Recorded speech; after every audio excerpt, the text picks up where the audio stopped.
primera ponencia para entrar en el diálogo es la del profesor José Durán Herrera. A José Durán Herrera yo lo situaría como el discípulo típico de Marcial López Moreno, ¿no? Que desde los comienzos de su andadura universitaria ha ido siendo formado y desarrollado dentro del ámbito y la ascendencia del profesor Marcial López Moreno. Pero sobre todo quisiera señalar que él es uno de los puntales sobre los cuales en el ámbito de la economía de la empresa se logró crear ACEDE, quiere decir la Asociación 1990 de hoy más de 700 profesores, donde hay diálogo, cosa que no era fácil en 1990 ni tampoco hoy.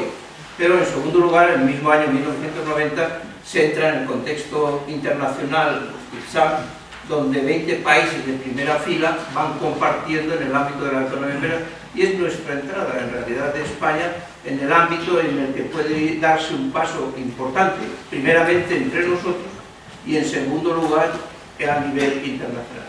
La característica fundamental del profesor Durán es el hecho de la internacionalidad, es decir, su preocupación, y yo diría el ámbito en el cual él tiene muy claro cuál es la contribución que se puede hacer en esa dimensión de bien común o institucional, y yo por eso le agradezco que haya aceptado el intervenir hoy en este homenaje y, por lo tanto, como no...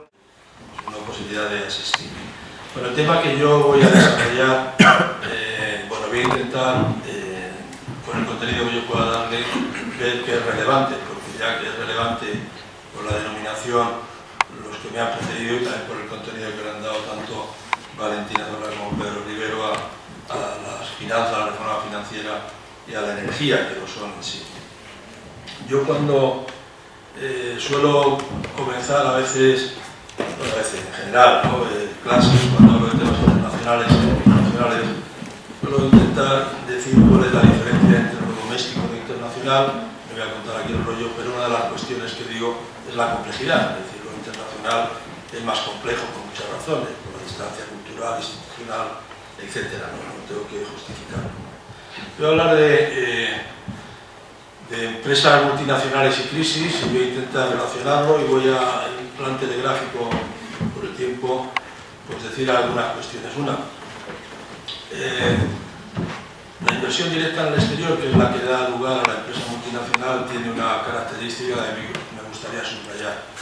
Es que aparte de ser una transferencia financiera, movimiento de capital financiero, y por tanto de poder adquisitivo, lo más relevante de eso no es esto, sino lo más relevante es la transferencia de recursos no financieros. Es decir, son la relación que hay con las cadenas de valor, con proveedores, con clientes, tecnología y bueno, muchas cosas, ¿no? Unas, bueno, valoradas de una manera y otra. Yo creo que eso es lo relevante, y el haber identificado esto es lo que ha hecho el que se avance bastante en el conocimiento que se tiene hoy día para explicar este fenómeno. Resulta que hablamos de unas empresas que nos tienen preocupados y nos tienen ocupados, y que son base de muchas de las decisiones que se toman a nivel mundial, ¿no? Y como ocurre a nivel nacional, resulta que no son tantas empresas, ¿no? Es decir, no llegan a 100.000, son 80 y tantas mil, y que coordinan o controlan, no llegan al millón de filiales en el mundo. Pero hacen mucho ruido, ¿no? En el sentido que explica mucho de la economía internacional. Yo antes de eso diría, nos encontramos en un mundo en el que la producción mundial está fragmentada, ¿no? Y esa fragmentación, que en lo que es multinacional, inversión directa, pero no solo, se manifiesta a través de comercio de integración vertical y se manifiesta a través de inversiones verticales, ¿no? Es decir, lo que hace es anudar a los países mucho más que si se hiciera comercio de tipo horizontal, que se hace. Es decir, eso, junto a una serie de circunstancias de tipo institucional que han ocurrido a lo largo de la historia, pero especialmente en lo que se llama la segunda globalización de los años 90, que es que todo ha sido facilitador de lo internacional. Por lo tanto, estaban creadas las condiciones para mucha mayor interdependencia entre los países. Pues bien, estas empresas, entre otros, explican más de un tercio del comercio mundial, que es mucho. Estas empresas son las principales generadoras que transfieren tecnología y conocimiento. Sus filiales en el mundo cada vez exportan más, lo que tiene muchas connotaciones con el comercio y con lo que pasa en las políticas internas de los países, y además generan pues, de empleo directo pues, unos 80 millones de empleo directo, indirecto mucho más, y además son empleos que en general son de más calidad, más estables, etc. Bueno, con todo esto es una cuestión que yo quería resaltar, de que explican, y también el movimiento de capitales, bastante de lo que es la economía mundial, y son las empresas que son. Si hablásemos de plan metafísico, dónde vienen y hacia dónde van, que no voy a aburrir, diríamos lo siguiente: es decir, la historia nos ayuda a entender cómo se ha llegado hasta ahora, ¿no? No hace tanto tiempo, casi el 100%, el 98-99% de la inversión directa a nivel mundial procedía de los países desarrollados, que son muy pocos. Y más de las 3/4 partes de los países del mundo, que son muchos, son países menos desarrollados, y unos cuantos están casi marginados de los circuitos internacionales. De ese casi 100%, el 90 y tantos por ciento, desde los años 90 para acá, evidentemente ha descendido, y eso es bueno. Es decir, que los países emergentes y países menos desarrollados han emitido inversión directa hacia el exterior de una manera relativamente creciente. Pero en cuanto al destino, el destino ha ido cambiando según la fase histórica. Es decir, no todos los sectores se han multinacionalizado a la vez, ¿no? Hoy día sí, sino que cada uno, por razones tecnológicas e institucionales, les ha tocado su época. En ese aspecto hubo una etapa en que la inversión directa iba hacia los países, bastante hacia los países menos desarrollados, porque buscaba recursos naturales, buscaba generar las infraestructuras necesarias para poder, con los recursos naturales, llevarlos a los países para la industrialización, que es lo que está haciendo China hoy día y otros países también. Pero después, con la industria y luego los servicios, lo que se aprecia es que la inversión directa procede, en los porcentajes hechos de los países avanzados, y en 3/4 partes o más va también en los países avanzados. Luego hay una gran concentración de ese stock de capital en el mundo desarrollado. También se aprecia, y esto es lo que quería señalar, que los países más pobres, digamos así, del mundo, su principal fuente de financiación externa hoy día es la inversión directa. Hace un tiempo era la ayuda oficial al desarrollo y préstamos bancarios. Luego ha pasado en el mundo de que es mejor, ¿no?, que no se quede por el camino, sino inversión finalista, ¿no?, inversión ligada a la economía real. Aquí juegan un papel relevante ya las economías en transición. De hecho, este panorama descriptivo un poco del entorno, y ahí estarían lo que conocemos ahora los países emergentes, diría, bueno, estamos en una situación de crisis, ¿no? Y entonces, ¿qué es lo que podríamos decir del efecto de la crisis en la economía real a través de estas empresas? Bueno, hay dos canales a través de los cuales se transmite la crisis a las multinacionales en general y a la inversión directa. Uno es que ha reducido la capacidad de inversión, es decir, hay dificultad de acceso al crédito, hay restricciones, hay encarecimiento del crédito, aunque estas empresas tienen sus mercados internos y tienen sus posibilidades. Y ahí también se produce una reducción de beneficios empresariales.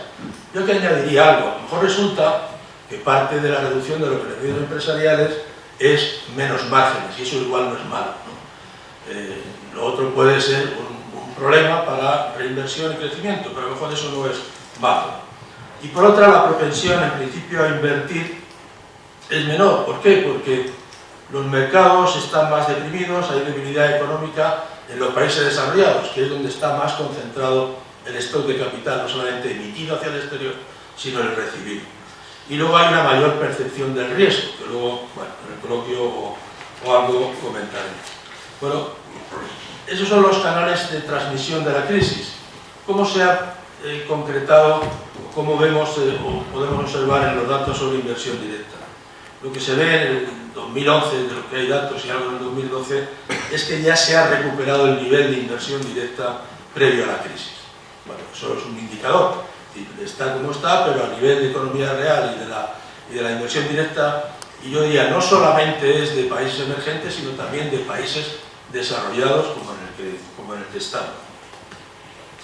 Entonces, con este panorama querría decir o añadir: hay una senda de inversión directa a nivel mundial en términos de stock, de flujos, que nos indica lo siguiente y nos permite clasificar a los países por nivel de desarrollo. Con el paso del tiempo lo que se ha apreciado, y ahí España ya no es diferente, ¿no? Lo que se aprecia es, primero, que los países más avanzados del mundo tienen un stock de capital positivo en el exterior, es decir, tienen más capital fuera de lo que en sus economías han recibido del exterior. Es decir, tienen una situación, una posición positiva. El resto, la posición es negativa, que es la mayoría del mundo. En esto ocurre que estamos hablando mucho de los países emergentes, y es verdad, y las expectativas, el crecimiento, y se hacen pronósticos, y uno vislumbra, la OCDE, colegas, de verdad intentan ver el mundo como va a ser en 50 años, en 20 o en 30. Bueno, yo lo que señalaría en ese sentido es que a pesar de la situación de la crisis, la fuerte pujanza de los países emergentes recibiendo y también emitiendo inversión fuera, y hay multinacionales, siempre lo ha sabido, de países menos desarrollados, pero ahora mucho más, es que aún así, con datos recientes, el stock, es decir, la posición neta sigue siendo positiva para los países desarrollados. Es decir, que los países menos desarrollados emergentes siguen siendo receptores netos de inversión directa extranjera. España tiene posición positiva en los tres sectores, en servicios, porque nos ha tocado multinacionalizarnos en la época de la multinacionalización de los servicios públicos, claro, en los años 90, pero también en la industria y también en el sector primario. Bueno, si esos son los datos, ¿cuál es el marco institucional? ¿Cuál es la situación que tenemos de palancas, podría decir, de la economía abierta? El marco institucional sigue siendo el siguiente: las legislaciones nacionales siguen siendo todas favorables a la inversión directa extranjera. Es verdad que se han introducido algunas restricciones en países menos avanzados, América Latina especialmente, y otros, pero por restringir. Pero hasta ahora prácticamente todas las legislaciones son favorables a la inversión directa extranjera. Ya no el segundo mundo, también quiere inversiones. Segundo, 180 países, por decir una cifra, tienen agencias de promoción, siguen teniéndolas, de promoción de inversiones. Los que tengan mucho éxito, pues siguen existiendo. Cada vez hay más países que ya se han dado cuenta que no solamente es importante recibir inversión extranjera, sino también que sus empresas salgan hacia el exterior. Los acuerdos bilaterales, que es legislación internacional, pues son casi 6.000, pero acuerdos pues ya de promoción y protección recíproca de inversiones. Tú tratas a mis empresas como si fueran nacionales y yo haré lo mismo con las tuyas. Bueno, eso algunos lo cumplen menos, como Argentina y otros cuantos, pero esa es la situación, eso es legislación internacional. Y para reducir la doble imposición. Hay acuerdos de libre comercio, hay pues más de 250 o 60, ¿no? Y ahí se definen también inversiones. Hay pólizas de seguros del Banco Mundial, aparte de CESTE, en MIGA, para facilitar la inversión directa en los países más pobres del mundo. Tenemos también agencias para arbitrar conflictos de intereses entre gobiernos y empresas, ¿no? En el Banco Mundial o en Naciones Unidas. El Banco Mundial es el que está a punto de ahora acudir una vez más Repsol por el tema Endesa junto a otros, ¿no? Pero en fin, son situaciones en las que tienen que ver con lo que creo que llamamos gobernanza de las empresas multinacionales, que es todavía muy imperfecto, pero ya hay un núcleo, digamos, de doctrina y de instituciones que están ayudando a que todo sea algo mejor. ¿Qué es lo que diría de palancas para palancas para la economía abierta? Y bueno, pues primero, lo que ha habido, parece ser que todavía lo que es un proteccionismo de baja intensidad, y eso es bueno, ¿no? Porque si no, basta con mirar hacia atrás a la crisis del 29 y es para echarse a temblar si el proteccionismo viene, ¿no? Pero parece que es de proteccionismo de baja intensidad, es decir, hay un límite arancelario, la OMC pues sigue, bueno, pues funcionando relativamente bien, etcétera, ¿no? Eso, junto a las legislaciones que he comentado y el tema institucional y el papel que juega en Naciones Unidas en esto, pues mantiene las condiciones para salida de la crisis desde el punto de vista, como digo, institucional. Desde la perspectiva de la percepción del riesgo, es verdad que el crecimiento de lo que sería la industria de aseguramiento del riesgo, la tasa de crecimiento ha aumentado algo más que la tasa de crecimiento de la inversión directa, pero muy recientemente, no no es todavía exagerado, ¿no? Es decir, hay una mayor percepción del riesgo país, ¿no?, del riesgo político en algunos lugares, pero parece que no preocupante, si quiere, entre comillas. Es decir, que dada esos datos que he comentado sobre la relevancia de la empresa multinacional en los indicadores, señales de la economía internacional, dado el aparato institucional existente, vigente y con vitalidad que existe, dado la baja intensidad y dado el ligazón, la gran interdependencia que hay entre los países, las condiciones están para que esto pueda ser o ayudar a ser motor de recuperación y de crecimiento económico. Es decir, ¿cuáles serían las condiciones necesarias para salir de la crisis, ¿no? Una es desapalancarse, ¿no? Ya lo he dicho, esa es, primero decir, pero el mundo, la industria que se decía financiera, tiene que achicarse y se va a achicar, ¿no? Seguro. Eso ha pasado en la historia con todos los sectores que han sido motores de crecimiento y que han explicado mucho de la economía internacional. Segundo, aparte de ese desapalancamiento, también eso llevaría a la necesaria estabilidad financiera. Es un bien público. La estabilidad financiera nacional e internacional es un bien público, alguien lo tiene que proveer, ¿no? Y entonces en el mundo tiene que ser la cooperación, tiene que ser las instituciones internacionales, supranacionales o multilaterales, como se quiera, ¿no? Y la propia coordinación de las instituciones, porque los bancos centrales van a seguir, ¿no? Valentín, yo creo, funcionando. Luego el cambio institucional. Yo creo que el cambio institucional tiene que ser significativo y producirse casi simultáneamente en los tres grandes vértices actuales, no en el pasado, de la economía internacional, que son Estados Unidos, la Unión Europea y China, ¿no? Y aparte de otros países, ¿no? Entonces ahí pues, se podría hablar de qué cambios institucionales. Aquí solamente, así entre paréntesis, sabemos que a la Unión Europea le han dado el Nobel de la Paz, ¿no? Porque era altamente improbable que le dieran el de economía, claro. Es decir, la Unión Europea pues es muy lento y yo creo que ahí tienen que producirse cambios muy importantes políticos, de liderazgo, como digo, inclusive a lo mejor tener algunos líderes que no les importe perder las elecciones, ¿no?